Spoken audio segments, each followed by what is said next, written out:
Hi, my name's Matt Leacy. Thank you for giving up your time today to be with me. In return, I'm going to give you the gift of knowledge and skills to enhance a small garden space. So whether you have a courtyard, a balcony, whether you're downsizing, or like so many of us at the moment, you're just stuck at home. By the time you've finished watching this, you will have a different outlook on the possibilities of small space garden design. Ryman Healthcare, who are retirement living and aged care providers, a topic very close to my heart at the moment, have given me this opportunity to share this information with you. So thank you, Ryman, and thank you for joining me. Keep watching because I'm going to be talking about indoor plants, potted plants, edible plants, and so much more.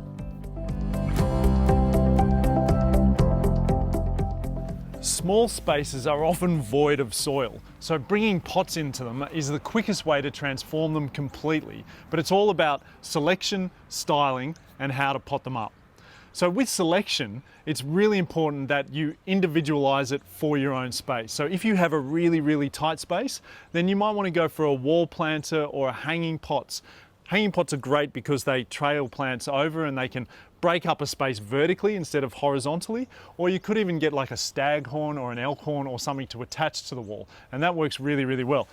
A starting point also are these plastic pots. These are great for tables or barbecue serveries or anywhere where you don't want water spilling out over your surface, because they have this little reservoir at the base that catches the water and then feeds the water back into the root system, and these are quite cost effective. And then this is also a beautiful little pot for a table. It again has a little reservoir and that just soaks up through the terracotta and feeds the plant the water. When it comes to styling, neutral colours are your friend. You can invest a lot in pots, so you don't want them to date over time and need to be replaced in 4 years. If you're into bold colours, it can be really tempting to throw a lot of colour into your pots. Try and resist that. Maybe bring all the colour in with the flowering plants that you choose. That way, if you do get sick of them, you can change them out in a more cost-effective way than replacing the pots. If you have a contemporary space, you might want to go for lightweight concretes or more consistent uniformed tones like terrazzo. If you've got a backdrop of a wall, it can be really tempting to try and match your pot to the wall. But in actual fact, it's better if you can find a nice contrast and a nice balance in the colour tone that ties in with the wall. In the scenario we have here, it's a more coastal, rustic environment, and so I've gone with these lime wash pots that are going to contrast and complement and offset the wall that they're sitting in front of. They're bigger, they take up more space on the ground, but they're going to enable us to get some bigger and bolder plantings in as well, so it's going to help to really green the space up.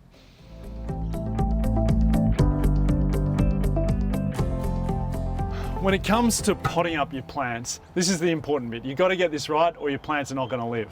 Now, in this scenario, I'm using a terracotta pot. Terracotta pots are actually not that great for your plants because if they're sitting in the sun hits the outside and soaks all of the water out of the pot and brings all the water out of the roots of the plants and eventually dries out your plant. So what you want to do with terracotta is waterproof the inside to stop that from happening. So this has already been waterproof, which is great. Now, there's two ways you can do this. One is to pot the pot up as you normally would, but there's another way to do it, and this is more for people that like to swap their plants out more often. I know myself that in a year's time I'm going to get bored, I'm going to want to plant something else in there. So I'm going to show you how to pot up a plant normally and then how to do it if you want to swap your plants out. You may even be the type of person that doesn't water as well as you should, and you know that in 6 months to a year you're going to have to swap the plant out anyway.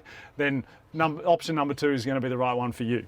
When it comes to potting up, drainage is everything. If your plant sits in wet feet, it will die. So whatever vessel you have, you need to make sure that there is a hole in the bottom and that the water can escape. Now, I could plant this pot up and sit this in position, and it would be very heavy and hard to move around, and I'd be very committed to the plants that I put in there. So there's some alternatives to that, and there's some options around that which I'm going to show you. If I was using this pot though, I would start with using foam like this, any packaging foam that you can find, breaking that all up and filling the base of the pot. That makes it lighter and easier to move around, which gives you some options, and it also helps with drainage. But today I'm going to show you an option where you can pot this up, you can make it look decorative, but in the future, if your tastes change, if the plant dies, if you want to move things around, you have the option of easily being able to pull the plants out and swap them for something else. So to do that, what we do is start with a pot in the bottom which will enable the pot that I put inside it to sit at the right height. Now, the reason I'm doing this is because, for one, I don't want my tiled area to get soil leaching water all over it. So this is a good way to enable me to have a tray to hold the water within the pot. So I've got my heights, I've got a tray underneath the pot. So now when I water the plant that goes in here, the water is not going to escape and run all over my tiles. So it's a really good option. But by the time I finish this as well, I'm going to be able to pull this pot out quite easily and replace it with something else as I feel like it. So this is a really good option in terms of enabling you to be able to move the pot around and to swap things in and out. So the first thing we do is get free draining material. A pebble, a gravel, anything that's going to enable water to run through freely is really important. So we fill the bottom of the pot up with that. So it only needs to be around 30 to 50 mil. That'd be really comfortable for the plant. Now, if I didn't have a drip tray under this, I might be tempted to put in a layer of geotextile fabric, which is this filter fabric you can get from any local hardware. And if you cover the base of the pot in that, that minimizes the amount of soil and water that would leach through the pot and spill out onto your tiles. But because I have a drip tray under that, I'm not going to use this layer. So the next step is to put in a layer of potting mix. So again, we just get some potting mix in the base there, so your plant has something to grow into, and we get it to roughly the right height of the new plant. When it comes to your potting mix, this is not the place to skimp. Getting a good quality potting mix is super important for your plant. It needs to have organic matter through it. It needs to have trace elements, stuff that the water will stick to and get held within the pot so it can feed your plants. So look for the red tick of approval, an Australian certified product, because potting mix is everything to a plant and it dries out really quickly. So I've got my potting mix levels there, and I just check that with the pot that goes in it. Now, this pot is sitting slightly higher, but I know when I pull this plant out, some of the soil is going to fall away. So I think at the moment we're at about the right height. So I'm going to take this out of the pot and place it in situ. So it comes out, and there we have it. So with your plants, always look to see how many roots are on the outside of the root ball. If it's completely surrounded in roots, you'll probably want to cut them back and reveal them and enable them to shoot and spread out instead of growing in a pattern of the pot that it's been in, which is around in a circle. So the roots will end up choking the plant. So if it's really matted with roots, cut them off and then put them in the pot. I'm quite comfortable that this is not pot bound and that the roots are not going to choke this plant, because already the soil is falling away from the plant itself, which is not actually a bad thing, because this is going to give me the room to plant my understory plants underneath it. So I'm actually going to break that away a little bit further to create some space for my other plants. So a trap when you're working with white pots is that your hands get really dirty, and then you find yourself touching the edge of the pot and dirtying up the pot. So what I'm going to do is just cover the rim of the pot in some fabric. That way, when I accidentally touch it or grab it, it's not going to dirty up the pot too much. Been stung by that before. So the hero plant is in place, and this is an Alocasia macrorhiza, and I'm underplanting that with this Crassula undulata. Now, these two textures together are going to work beautifully, but also the spot they're going into is blazing hot in the summer and quite shaded in the winter. So these two can handle full sun or quite a lot of part shade. So they're going to work really nicely together. So understory planting time. So this Crassula is quite a delicate soft plant, and so you've got to be really careful when you're potting it up. So what I like to do is slide my fingers underneath all the leaves here until I get through to the stem or something quite solid to hold on to. Then you flip it upside down, give the pot a bit of a squeeze, and it should come out freely like that. Now, you look at the root system of this, it's pretty perfect, but it's also quite newly rooted. So if you need to break away some of the soil to fit it in the new pot, you can do that and the plant's not going to suffer. So I'm going to break a little bit of it away at the base, scratch a little bit of the root ball off the sides,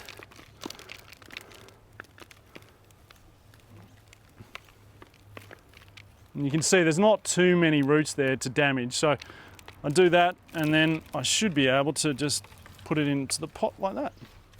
Perfect.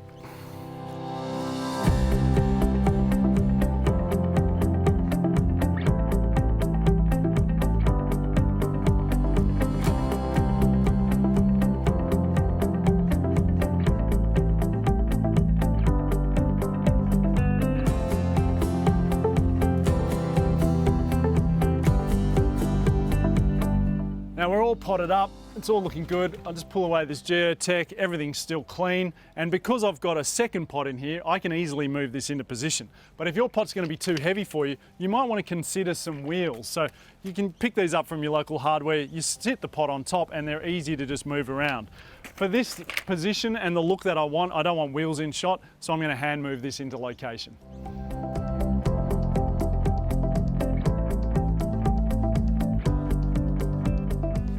So there we go. These guys are going to spill over the edges over time and soften all of that. This contrast between the architectural plant and the softer foliage here works really well. And this is a really simple DIY way of bringing greenery into a small space.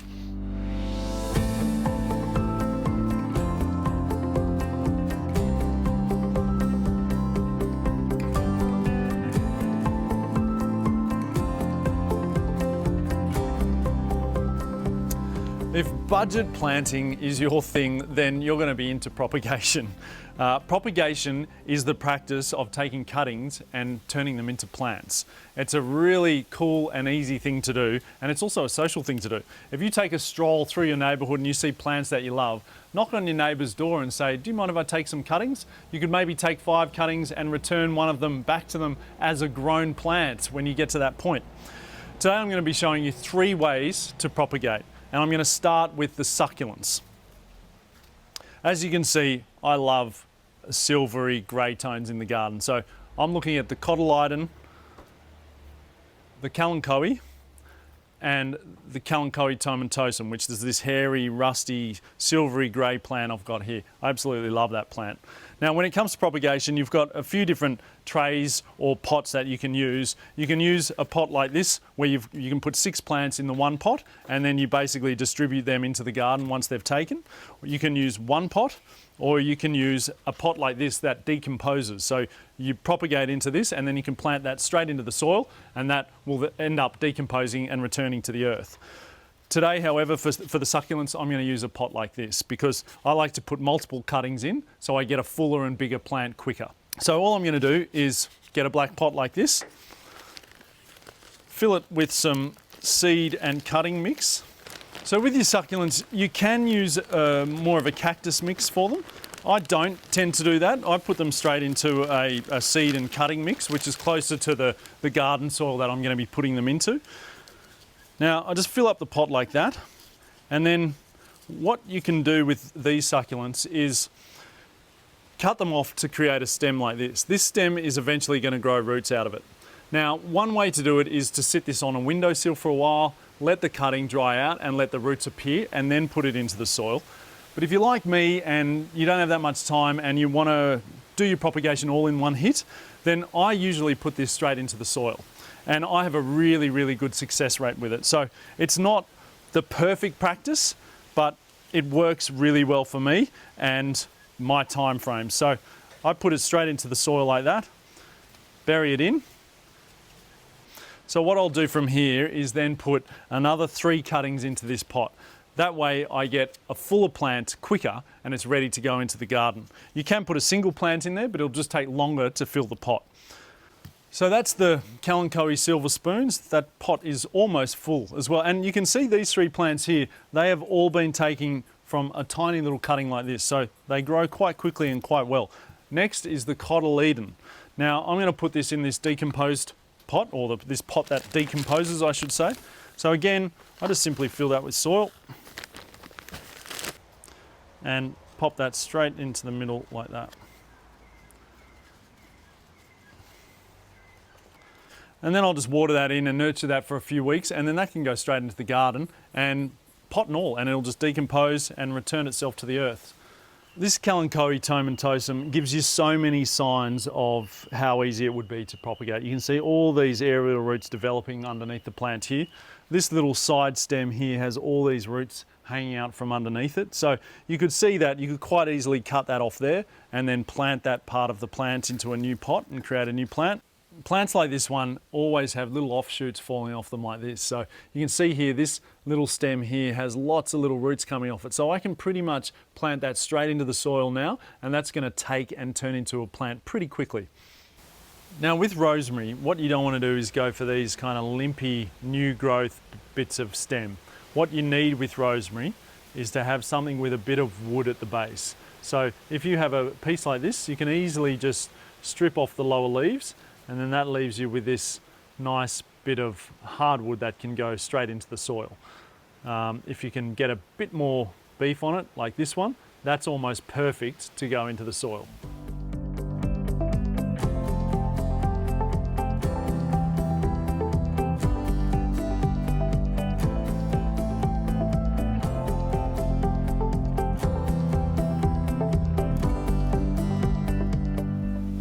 So I always take the principles of transplanting to propagating. Now when you transplant a plant, when you take it from one spot in the garden and move it to another spot in the garden, you always cut it down by about 1/3 so the root system doesn't have to work too hard. So I like to do the same when I'm propagating. So with this rosemary, I'm going to take a little bit off the top and just trim it up a little bit, just so the root system doesn't have to work as hard to feed the plant that's out of the ground. And then don't forget one of the most important parts, that's keeping your soil moist. Every 2 days, give it a bit of a water. From this point, we move on to the devil's ivy. Now this is a really cool way of propagating, probably one of my favorites, because in the process of propagating, you've got this beautiful plant that you can stick inside and it looks really cool. You can see the roots growing in the jar. It's decorative, it looks great, and at the same time you're growing multiple plants. Once your plant has taken root from the jar, you can then simply take it out of the jar, and you'll see this coming out, roots and all. You'll see these live roots here. And then what we'll do is stick that into a pot with soil. Once you get the soil into your pot, I'm going to put this straight into here, making a big hole in the center so I can get these roots down as far as I can. Sometimes if the roots are too long, it's not going to hurt the plant to chop them off a little bit, just to give yourself a bit more space in the pot, and then we can bury them in there with the soil and backfill around it. So as I was saying about it, this looks great inside, and it will look great on the sill inside the house, and it's surprising how long that will last and live in that jar with no food whatsoever. So as a decorative item, that's great to just have lying around, and then when you feel like planting it out, plant it out back into the garden. So with this one that I'm planting back into the soil, I'm just going to fill that up a little bit more there. Now, this eventually is going to really fill out in this pot and create the perfect indoor plant. But at the moment, you know, it's a little bit long and a little bit gangly, and whilst this is taking in the soil, I might make it easier for the plant by cutting it off and creating another cutting to grow on in another pot. Otherwise, all of the energy of the plant is going all the way to the end here and not to these leaves at the top of the stem, and it has to work a little bit harder. But also, when it's long like that, it has a chance of pulling all the roots out of the pot and taking the whole plant with it. So I like to just cut it back whilst it's establishing roots within the soil. So now that I've halved the length of that plant, you can see now if the pot's sitting up like this, there's less weight and it's less likely to pull the roots out of the pot. So that's a much better way to do it. And then you've got another plant right here. So what I would do with this is, you can see here that there's already roots coming out of these nodes. So this plant is always ready to go. It's probably the most easy plant to propagate out of all the plants you could look at. So what I will do with this one is just take off this bottom leaf and maybe even the next leaf up. So then I've got the space then to return this back into this jar. And then in a couple of weeks, that is going to have a root system on it that I can put back into a pot that I can then return to the garden. So you're taking cuttings from the garden, you're decorating your house, you're then returning it to a pot and returning it back to the earth. It's the perfect circle. That's what gardening's all about.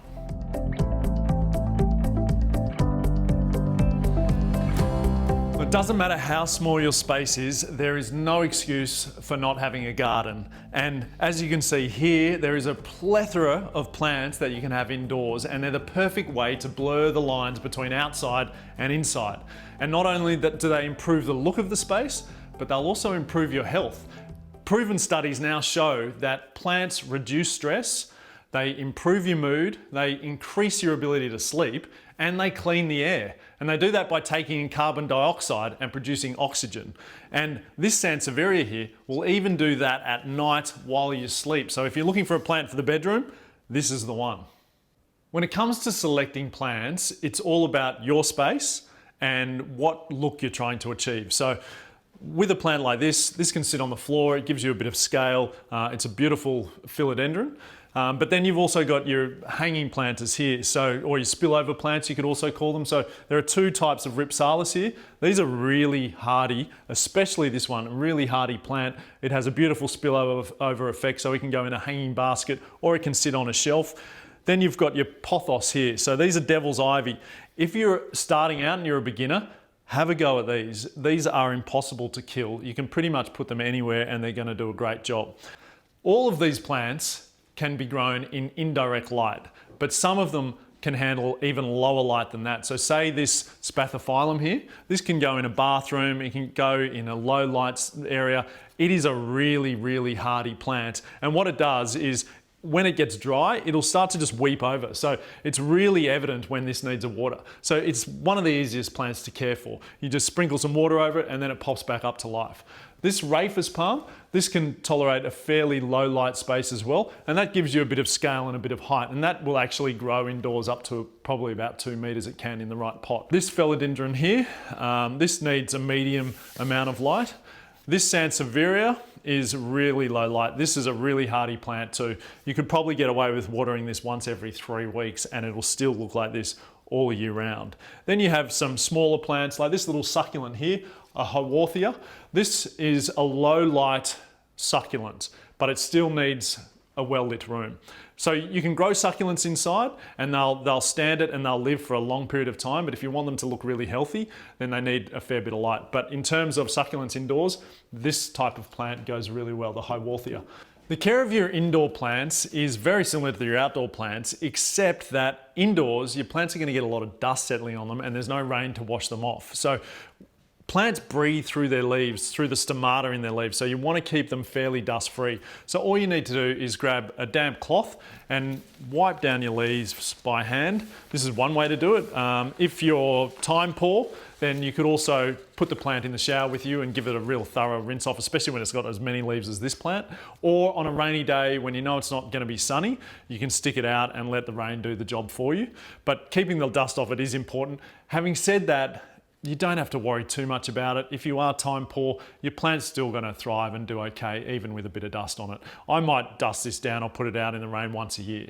The other thing to do with your indoor plants is fertilise and water. They're probably the two most important things. So watering, depending on the plant, most plants will tell you, but at least once a week for most plants. And then you could always do a seaweed solution maybe every couple of months. That's all you need for the indoor plants in terms of watering and fertilization.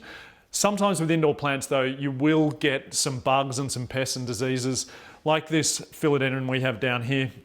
You can see on the back of the leaf here, there's a couple of little mealy bugs. So, you know, that's not too bad. I wouldn't worry too much about that. But what I would do with that is get some paper towel, dampen it down and wipe that off. If it gets to the point where you have thousands of mealybugs on your leaves, then you want to probably spray it with an eco oil or a white oil or something like that to get rid of it. The reason I use a paper towel for this sort of thing is so I can throw this straight in the bin and I know I'm not going to contaminate any of my other plants. Kentias and ficuses are also really susceptible to this sort of thing, so keep a close eye on them. One thing to keep in mind with indoor plants is it's all about trial and error. You're going to make mistakes, you're going to kill a few plants. Don't feel guilty. We've all done it, and we're all going to continue to do it. You're going to go through periods of caring for your plants, and then you're going to get busy, and there'll be periods of neglecting your plants.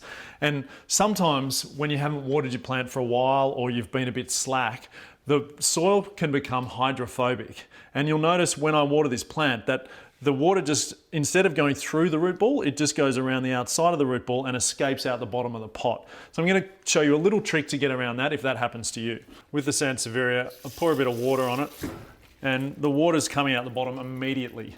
So that means that the water is not staying in the soil or being withheld to feed the plant, and it's just escaping straight out the bottom of the pot. So what I'm going to do with that is get this chopstick. You could use a pen, anything that you can stick down into the pot. And I'm going to go through the root ball and just create some new holes and some new avenues for the water to go through.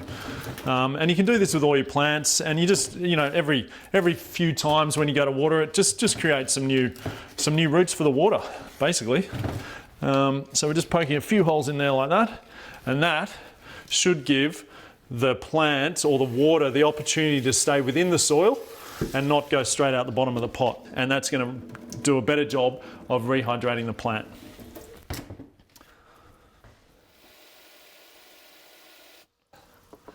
This is the perfect example of your plants talking to you. This is how a spathiphyllum should look, and this is how it looks when it's been a little bit neglected.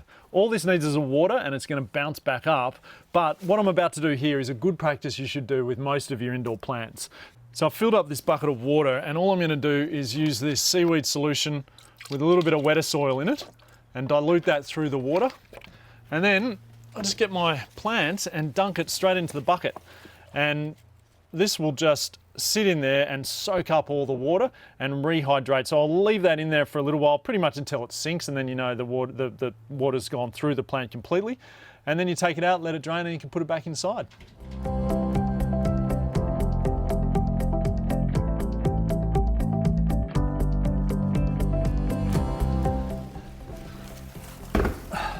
So there you go. No matter how small your space is, no matter how bright or dark it is, there is a plant out there for you. And don't worry if you don't have a green thumb. It's all about trial and error, and you'll be amazed at how hardy some of these plants are.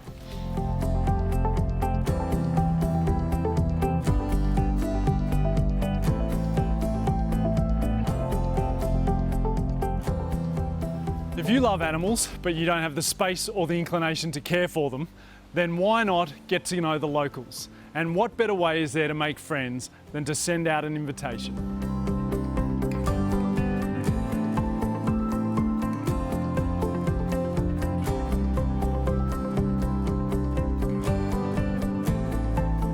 Now there's nothing better than getting a cup of tea and drifting out into your space and seeing birds at play, hearing the songs that they create. So think about red and yellow flowers if you want to attract native birds, so grevilleas, banksias, lily-pillies, or some callistemons like I have behind me here. These bottlebrush will attract so many different types of birds. They got lorikeets, king parrots, wattlebirds, the list is endless. But don't be restricted to red and yellow. Plant whatever flowers you want to and see what birds come. And make sure that you have lots of different flowering plants at all different times of the year, so you have a wide diversity of birds coming to your space. And it's not just pretty flowers that entice birds, it's also shelter and water. If you have some dense shrubs, the little birds are going to find a home in there. Or if you can introduce a bird bath or something with a bit of water in it to bring some water play in with the birds, that's going to work really well as well. With anything that holds water in the garden, make sure that you flush it out regularly and top it up with fresh water. Birds love fresh water, but it also keeps away the nasties like mosquitoes. When it comes to bird health, the plant's health, or even your own health, try and keep your chemical use in the garden to a minimum. You just don't know where it's going to end up. It's proven that birds are good for the soul, so if you want a bit of an uplift, then plant some flowers in the garden.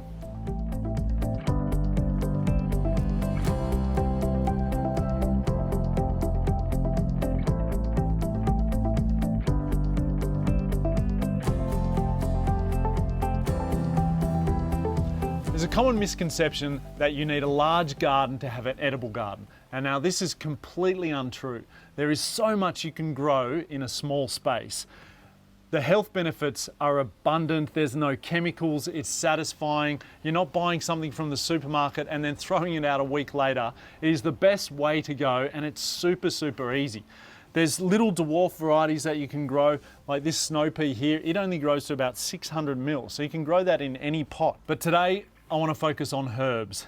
This windowsill behind me is the perfect place to pot some trough planters with herbs directly outside the kitchen window. So all you need to do is open the window, reach out, take a cutting, and then you can put it on the cooking. It's a fairy tale setup.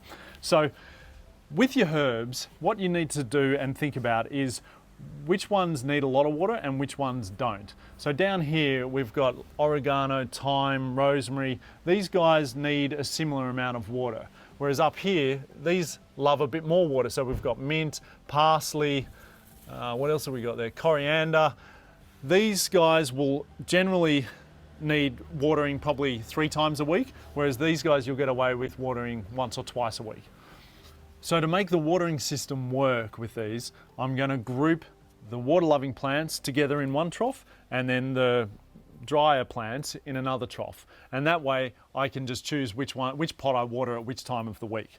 So for the windowsill behind me here, I thought it'd be good to line troughs in front of it. Now these troughs are self-watering, so they hold water at the base, and then there's a void between the bottom dish and where the base of the soil is. So your plants are never going to be sitting in wet feet, but there's always water available to the roots. Now, these are great for outside where I'm putting them here, but you can also put these inside because the water is contained and they're not going to make a mess. Keep in mind though, if you overwater them, the water will spill out the sides here. So you just need to put your finger in here before you water and just see what level the water is up to before you overwater them.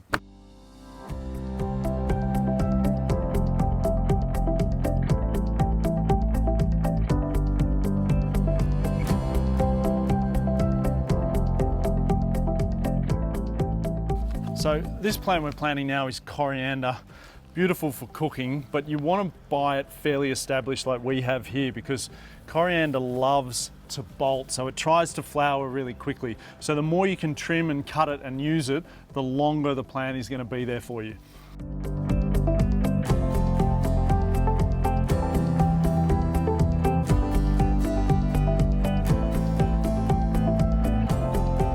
So the next one we're putting in is perennial basil. Now this is not like your normal basil. It grows a lot taller, so it's going to sit up above these guys. And this is more for putting in food rather than directly eating it. And it doesn't die down like normal basil does. So this is a great addition to any garden. But keep it regularly trimmed because it will want to get quite tall. So this is just your normal Thai basil going in. Now, I just love this for its scent, but also it's got these nice little silvery tones to the leaf and this purple growth on the stem, and it just looks pretty. I like it. And now we're going to plant the dry garden into this one. So I'm going to start with thyme. This is one of my favourite plants for cooking and to have in the garden in general. I like to have this spotted throughout the garden and not just in pots as well because it's quite a nice decorative plant. It's perennial, so it grows all year round, and it's just a good addition to have as almost a ground cover. It can be running through paths, it can be running through your garden, it can be in your pots. It's an all-round plant and it's edible, which is great. Now rosemary is another great plant to have in the garden, and again, this can go anywhere in the garden. You can trim this in a ball, you can have it as a decorative display anywhere in your garden, or you can have it in a pot like we're about to have here. So if you see your roots spreading like this around your pot, you need to break up that habit so they grow outwards instead of around, which will end up choking the plant. So you just basically break all of these roots off and come through and tease them all away so you're no longer going to destroy you or strangle your plant.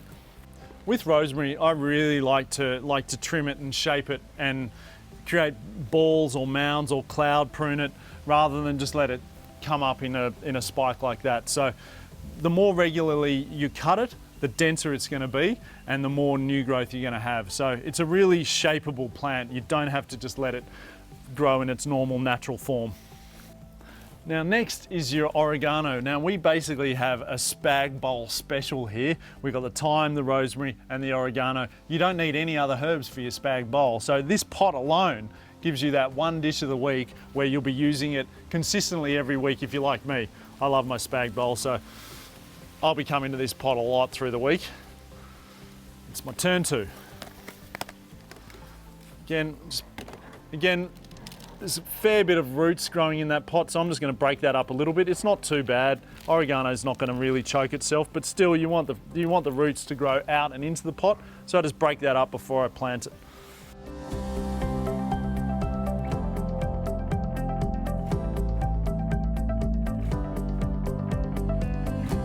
So last to go in is sage, and you can use sage in burnt butter and gnocchi. But I just love the silvery grey tones. Once again, I love that. Wherever I can bring that into the garden, I do.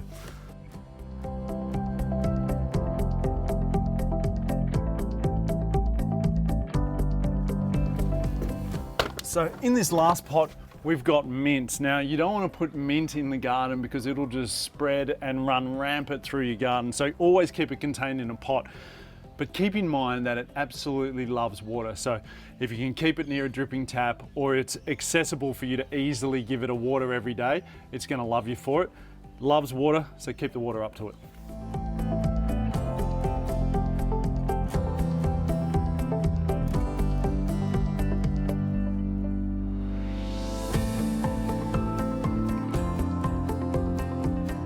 Growing your food doesn't need to stop outside. Why not grow your food inside?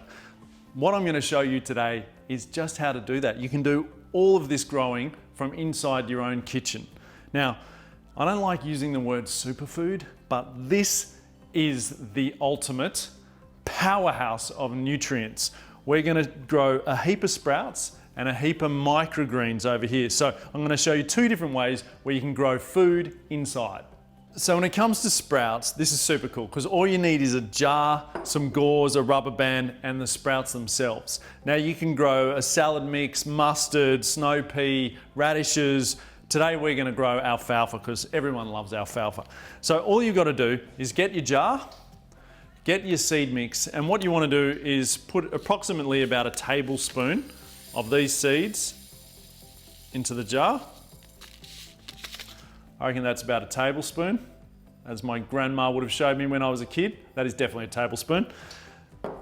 Now, with the gauze, we just cover the jar like this and then use a rubber band to lock it into place. So all the gauze does is enable me to put water in and take water out without losing the seeds inside.